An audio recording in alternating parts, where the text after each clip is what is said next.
नमस्कार बंधू भगिनींनो, आपल्या सगळ्यांचं सहर्ष स्वागत आहे स्वास्तिकम या माझ्या चॅनलवर। आज मी आपल्यासाठी भगवद्गीता जशी आहे तशी या पुस्तकातील सांख्ययोग या भागातील पुढील विवरण घेऊन आलेली आहे। तरी आपण सगळ्यांनी श्रवण करावं आणि आपल्याला जर माझे चॅनल आवडत असेल तर नक्कीच आपण माझ्या चॅनलला सबस्क्राइब करा, माझ्या व्हिडिओला लाईक करा आणि कमेंटमध्ये राधे कृष्ण लिहायला विसरू नका।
पुष्पं समर्पयामि।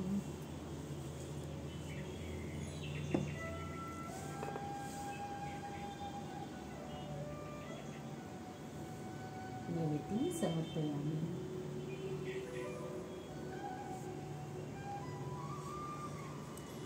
चला मग आजच्या विवरणास सुरुवात करूया।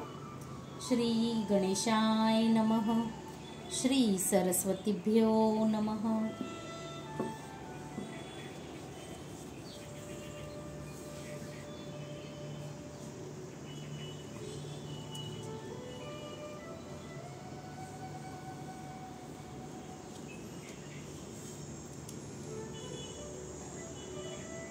अर्जुन उवाच।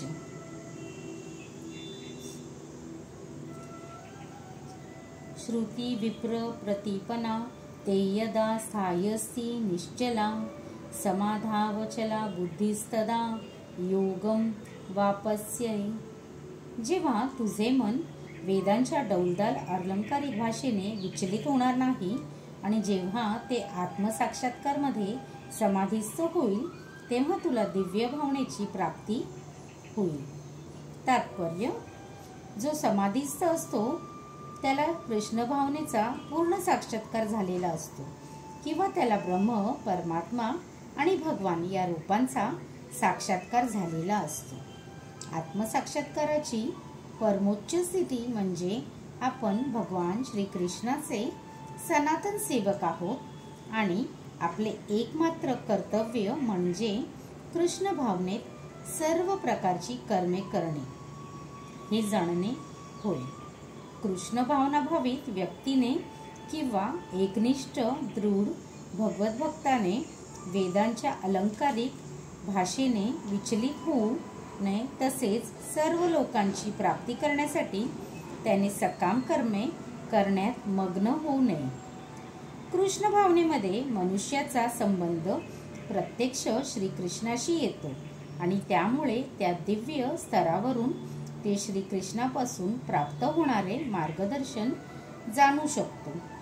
अशा कृष्ण भावना भावित कर्मामुळे मनुष्याला फळाची आणि अंतिम ज्ञानाची निश्चितपणे प्राप्ती होते। यासाठी श्रीकृष्ण किंवा त्यांचा प्रतिनिधी आध्यात्मिक गुरु यांच्या आज्ञेचे केवळ पालन करणे आवश्यक आहे। अर्जुन उवाच। स्थितप्रज्ञस्य का भाषा समाधिस्थ केशव स्थितधोहा किं प्रभाषेत किमासीत वज्रेत किम। अर्जुन म्हणाला, हे कृष्ण, ज्याची भावना अशी समाधिस्थ झाली आहे त्याची लक्षणे काय आहेत? तो कसा आणि कोणत्या भाषेत बोलतो? तो बसतो कसा आणि चालतो कसा? तात्पर्य, ज्याप्रमाणे प्रत्येक मनुष्याच्या विशिष्ट अवस्थेत त्याची लक्षणे असतात त्याचप्रमाणे जो कृष्ण भावनायुक्त असतो त्याचेही बोलणे, चालणे, विचार करणे वाटणे इत्यादी विशिष्ट लक्षणे असतात. ज्याप्रमाणे एखादा श्रीमंत मनुष्य हा त्याच्या लक्षणावरून श्रीमंत म्हणून ओळखला जातो, त्याप्रमाणे रोगी मनुष्य त्याच्या लक्षणावरून रोगी म्हणून ओळखला जातो. किंवा ज्याप्रमाणे विद्वान मनुष्याची विशिष्ट लक्षणे असतात, त्याचप्रमाणे दिव्य कृष्ण भावनेमध्ये असणाऱ्या मनुष्याची त्याच्या विविध कृतीत विशिष्ट अशी लक्षणे दिसतात. भगवद्गीतेवरून एखादा अशा मनुष्याची विशिष्ट लक्षणं जाणू शकतो. सर्वात महत्त्वाची गोष्ट म्हणजे कृष्ण भावनेतील मनुष्य कसा बोलतो, कारण बोलणे हा मनुष्याचा सर्वात महत्त्वपूर्ण गुण आहे. असे सांगितले जाते की जोपर्यंत मूर्ख हा बोलत नाही तोपर्यंत त्याला आपण ओळखू शकत नाही, आणि निश्चितपणे उत्तम वस्त्रे परिधान केलेला मनुष्य हा जोपर्यंत बोलत नाही तोपर्यंत त्यांच्याविषयी काही जाणता येत नाही. पण ज्या क्षणी तो बोलतो त्याच क्षणी त्याचा स्वभाव प्रकट होतो. कृष्ण भावना भावित मनुष्याचे मुख्य लक्षण म्हणजे तो केवळ श्रीकृष्णाबद्दल किंवा त्यांच्याशी संबंधित असलेल्या गोष्टीबद्दलच बोलतो. इतर लक्षणे खाली सांगितल्याप्रमाणे आपोआपच प्रकट होतात. श्री भगवान उवाच प्रज्ञाति यदा कामानस्य पार्थ मनोगतान आत्मन सेवा वात्मना पृष्ठः स्थित प्रज्ञस्तदोच्यते. श्री भगवान म्हणाले, हे पार्था, मानसिक तर्क वितर्कामुळे उत्पन्न झालेल्या इंद्रिय तृप्तीच्या या सर्व प्रकारच्या इच्छांचा मनुष्य जेव्हा त्याग करतो आणि याप्रमाणे त्याचे शुद्ध झालेले मन जेव्हा केवळ आत्म्यामध्ये संतुष्ट होते, तेव्हा तो स्थितप्रज्ञ अर्थात विशुद्ध दिव्यावस्थेत स्थित झालेला आहे असे म्हटले जाते.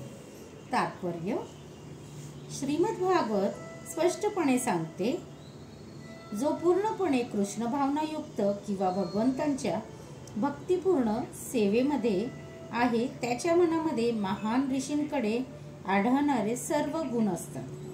परंतु जो या प्रकारे स्थित प्रज्ञ नाही त्याच्याकडे कोणतेही चांगले गुण नाहीत, कारण तो निश्चितपणे स्वतःच्या मानसिक तर्कवितर्काचा आश्रय घेत असतो.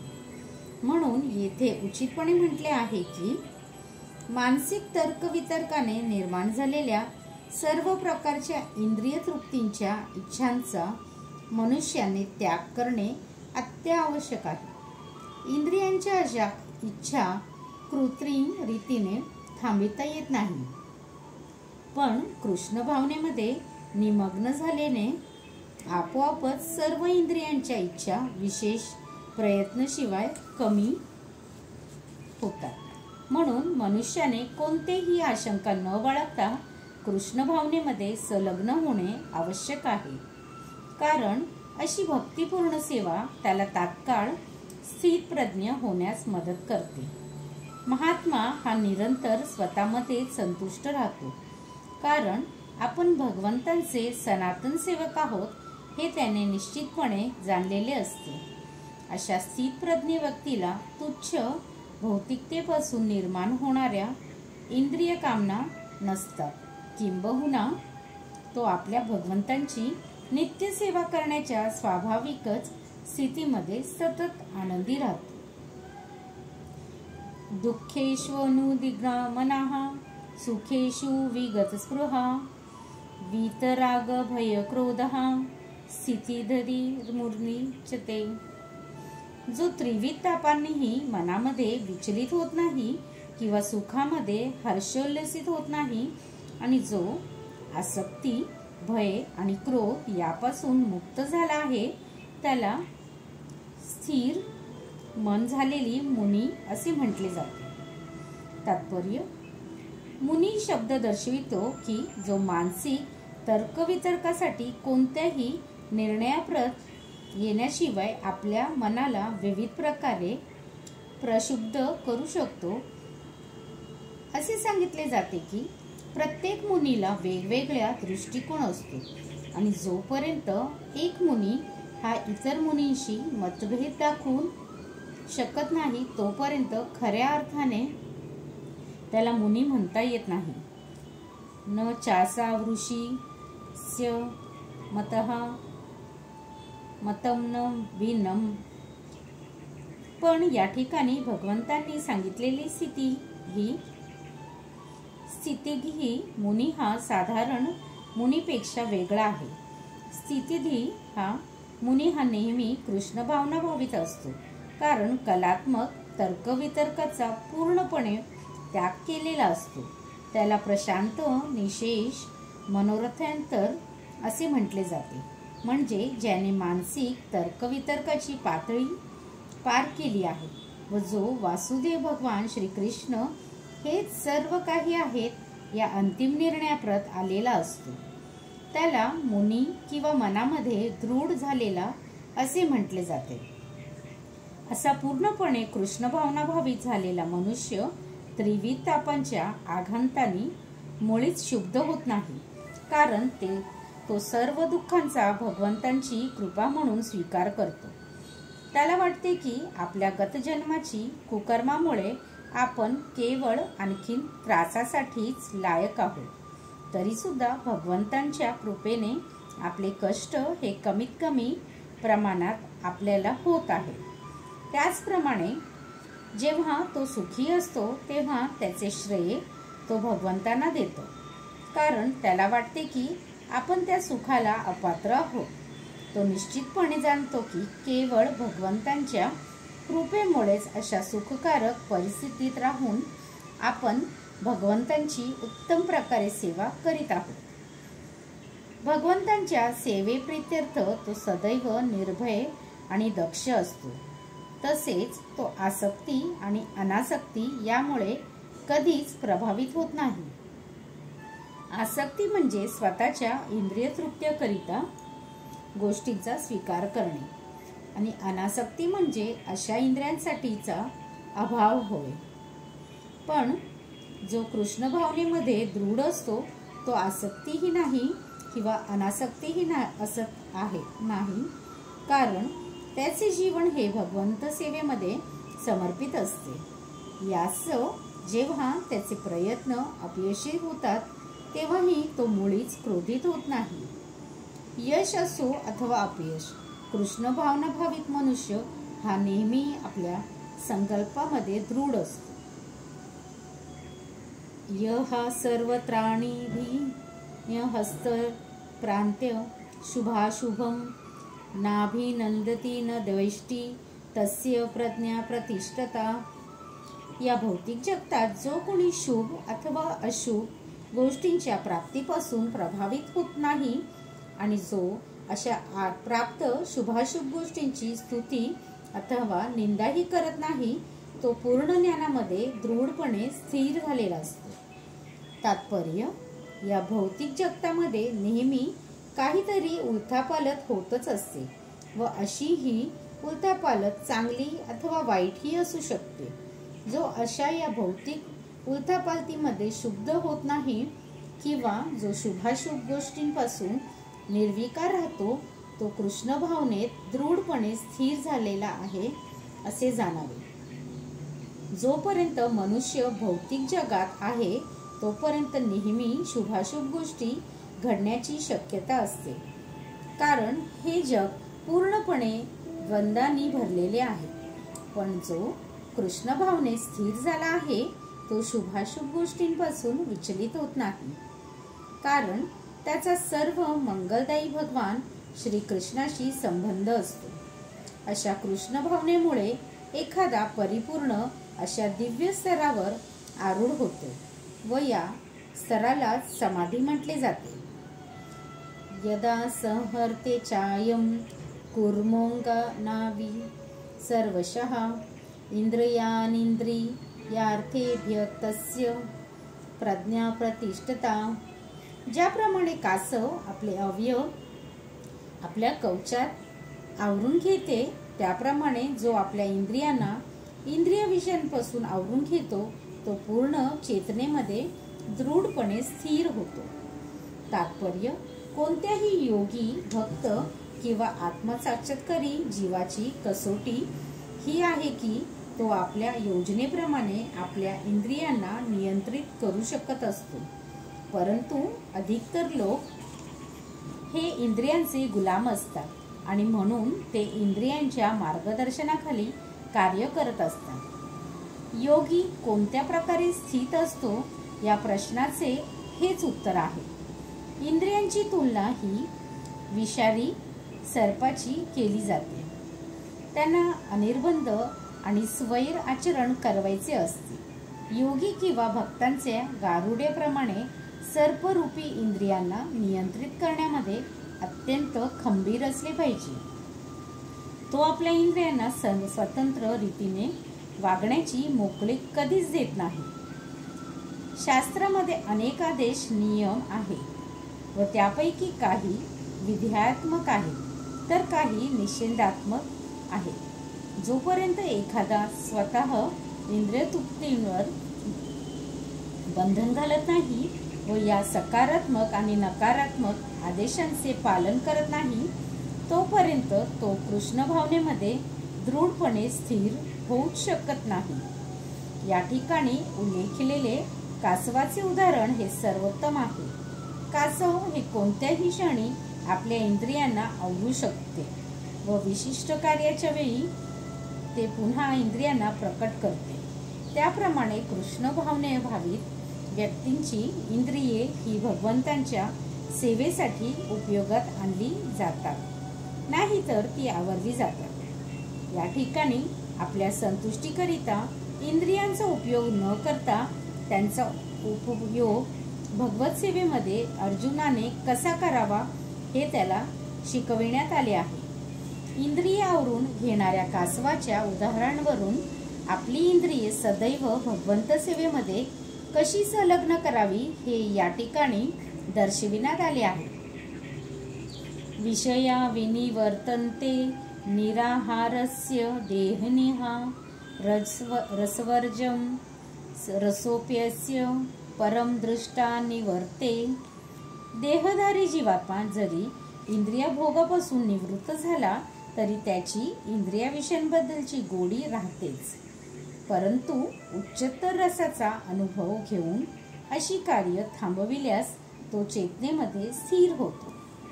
तात्पर्य: मनुष्य जोपर्यंत दिव्य स्तरांवर स्थित होत नाही तोपर्यंत तो इंद्रिय तृप्तींपासून पूर्णपणे परावृत्त होऊ शकत नाही. विधिविधानाद्वारा इंद्रियोभोगापासून निवृत्त होण्यासाठी पद्धती ही काहीशी रोगी मनुष्याचे विशिष्ट खाद्यपदार्थापासून पथ्य पाळण्याप्रमाणे आहे. पण रोग्याला अशी बंधनेही आवडत नाहीत आणि त्याची खाद्यपदार्थामधील रुचीही नाहीशी होत नाही. त्याचप्रमाणे अष्टांग योगासारखे काही आध्यात्मिक मार्ग ज्यामध्ये यम, नियम, आसन, प्राणायाम, प्रत्याहार, धारणा, ध्यान इत्यादी येतात, हे ज्या व्यक्तींना श्रेष्ठ ज्ञान नाही अशा अल्पबुद्धी लोकांसाठी आहे.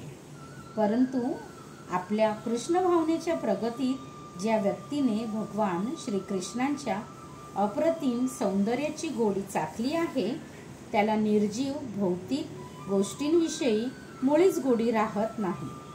म्हणून जीवनातील आध्यात्मिक प्रगतीपथावर असणाऱ्या अल्पबुद्धी नवसाधक व्यक्तीसाठी बंधने असतात. परंतु अशी बंधने जोपर्यंत एखाद्याची कृष्ण भावनेमध्ये वास्तविक गोडी निर्माण होत नाही तोपर्यंत केवळ चांगली आहे. जेव्हा एखादा खऱ्या अर्थाने कृष्ण भावना भावित होतो तेव्हा त्याची आपोआपच अशा निरर्थक गोष्टींमधील गोडी कमी होते. यततो ह्यापि कौन्तेय पुरुषस्य विपश्चितः इंद्रियाणि प्रमार्थानि हरन्ति प्रसंभमनः. इंद्रिये इतकी प्रबळ आणि उच्छलखल आहेत की हे अर्जुना, इंद्रियांना ताब्यात ठेवण्याचा प्रयत्न करणाऱ्या विवेकी पुरुषाच्या मनाला सुद्धा ती बळजबरीने ओढून नेतात.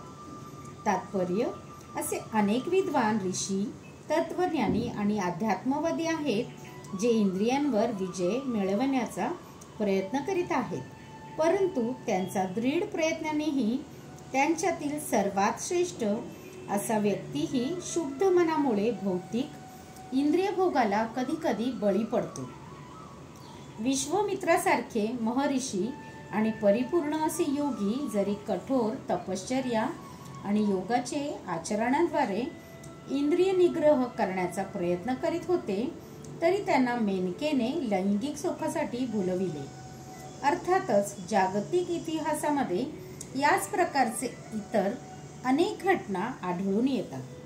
म्हणून पूर्णपणे कृष्ण भावना भावित झाल्याशिवाय मन आणि इंद्रियांना नियंत्रित करणे अत्यंत कठीण आहे. मनाला श्रीकृष्णाच्या ठायी पूर्णपणे रममान केल्याशिवाय अशा भौतिक कार्यामधून निवृत्त होणे मनुष्याला अशक्यप्राय आहे. महान संत आणि भक्त श्री यमुनाचार्य यांनी एक प्रत्यक्ष उदाहरण दिले आहे. ते म्हणतात, यद्वधी मम चेतः कृष्ण पदावरविंदम नवनवर सधामन्वित रंतुमासित तद्वदीवत नारी संगमे स्मर्यमाने भवती मुखविकारः सृष्टुनिष्ठीवनं च. माझे मन भगवान श्रीकृष्णाच्या चरणकमलामध्ये रममान झाल्यापासून आणि नित्य नवीन दिव्य रसाचे आस्वादन करीत असल्यामुळे जेव्हा मी एखाद्या स्त्रीबरोबर लैंगिक सुखाचा विचार करतो, तेव्हा तात्काळ माझे मुख विकाराने भरून त्या विचारांवर मी थुंकतो. कृष्ण भावना ही इतकी दिव्य गोष्ट आहे की भौतिक उपभोगाबद्दलची रुची आपोआपच नाहीशी होते. एखाद्या भुकेल्या मनुष्याने पुरेपूर पौष्टिक अन्नपदार्थ खाऊन आपली भूक भागविल्याप्रमाणेच ही कृष्ण भावना आहे. महाराज अंबरीश यांचे मन केवळ कृष्ण भावनेमध्ये रममान झाल्यानेच त्यांनी महान योगी दुर्वास मुनी यांच्यावर विजय प्राप्त केला होता.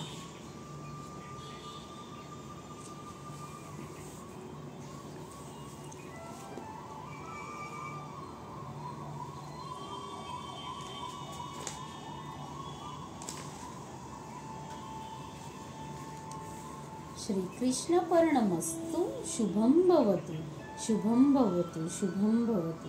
हरे कृष्ण कृष्ण कृष्ण हरे हरे, हरे राम राम राम हरे हरे. राधे कृष्ण राधे कृष्ण राधे कृष्ण.